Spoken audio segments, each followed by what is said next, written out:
Hello everyone, today we'll talk about the problem freedom trail. We're given quite a long statement.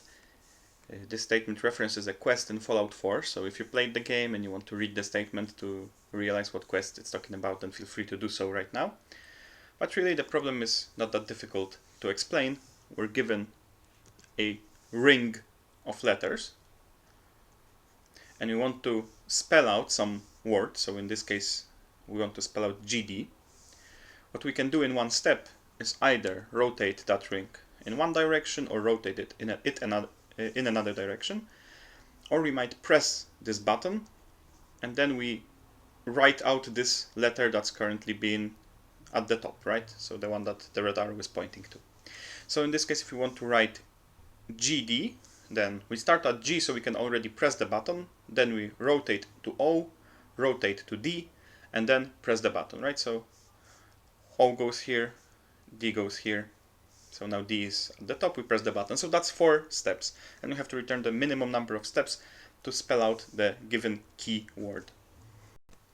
There are multiple ways of approaching this problem, but I think that the simplest to come up with and to write down, and definitely good enough, is to look at this ring length and key length being less than or equal to 100, and coming up with a solution that is this times this.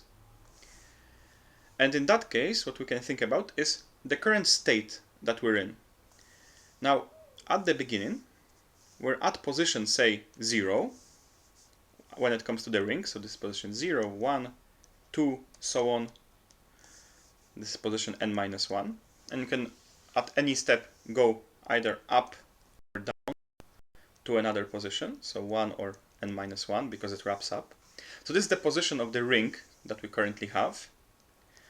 And then this is the position in our key that we want to write. So this is GD. So currently we want to write the 0th letter, then we can write the first letter. And after writing all the letters, then of course we have solved the problem. So there we can go to 1, but only if the previous letter is equal to, in this case, G, right? So essentially we have this ring length times key length number of states, which are pairs of index on the ring, index in the key.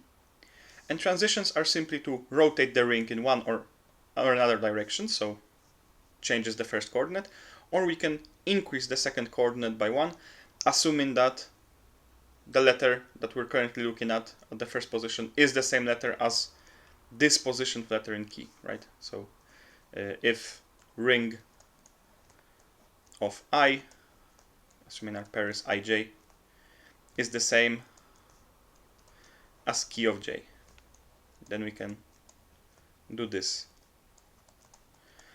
increase j.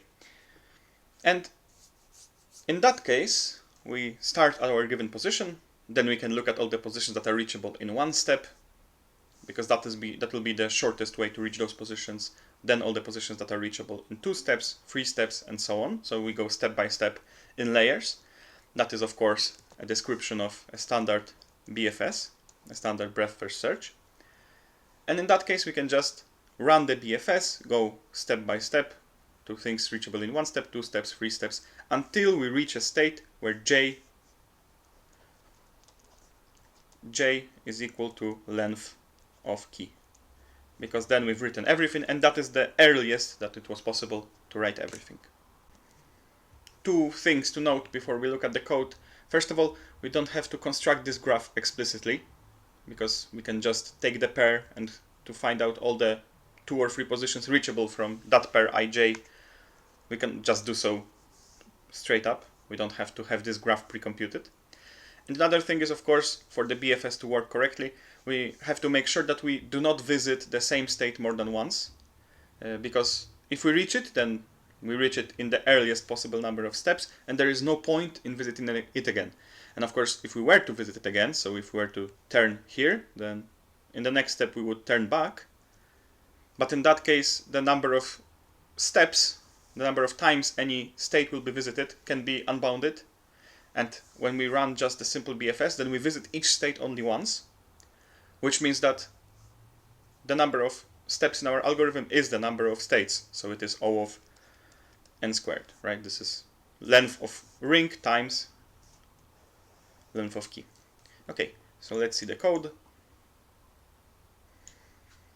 The code is longer than it would have to be normally, because I want to show you also a bit of an optimization when it comes to wrapping things around the circle. But what we are going to do is to, of course, remember the length of the key, the length of the ring, as key length and letters. And we have a two-dimensional array of distances, so this is for essentially dists I, j is our answer that we calculated before, right? So it starts at 0, and that means that we haven't visited this vertex before. This is not exactly true that the distance to 0, 0 is 1, but it doesn't matter because this is never the final state. The final state could be 0, 1, but it cannot be 0, 0. So this is just an implementation detail. We keep a queue. So a deck in Python, we start at 0, 0. We go through layers, so we remember the size of the current layer, increase the distance, go through everything in the current layer. And what we do is, first of all, if ring of I is equal to key of j, so that means that the letters currently match and we can press the button and go to the next letter of their key, then we do just that. So we get j plus 1, and in that case, if it was the last letter, then we return, because this is the earliest that we've reached any final state. So we know that this is the best distance, because of course in BFS we go in order of increasing distances. And of course, if we haven't visited the state, then we add it to the queue again. And we do the same with the state of I plus 1 and I minus 1, which means we were rotating the ring in one direction and in another direction. And we could do I plus 1 modulo letters, modulo the size of the ring. It's generally faster to avoid using explicitly modulo, because it's quite a slow operation. And instead, whenever you just add things, and you know that things can be between 0 and n minus 1, and maybe go a little bit to the left or to the right, then you can just explicitly check it with a single if. So if it's greater than or equal to n, to letters, then you have to just subtract letters. Same thing here. When you go in another direction, it can become negative, and then you just have to add back the modulo.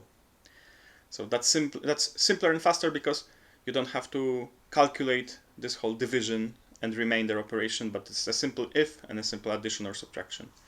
Anyway, those are both symmetrical situations. So if the state after rotating was not visited previously, then we add it to the queue. And we don't have to write anything after all this, because in the task it was guaranteed that we can reach the final state. And if it wasn't guaranteed, then perhaps we'll be asked to return -1, and then we just write return -1 at the end. And that's all there is to it. That's just a simple BFS that solves this problem.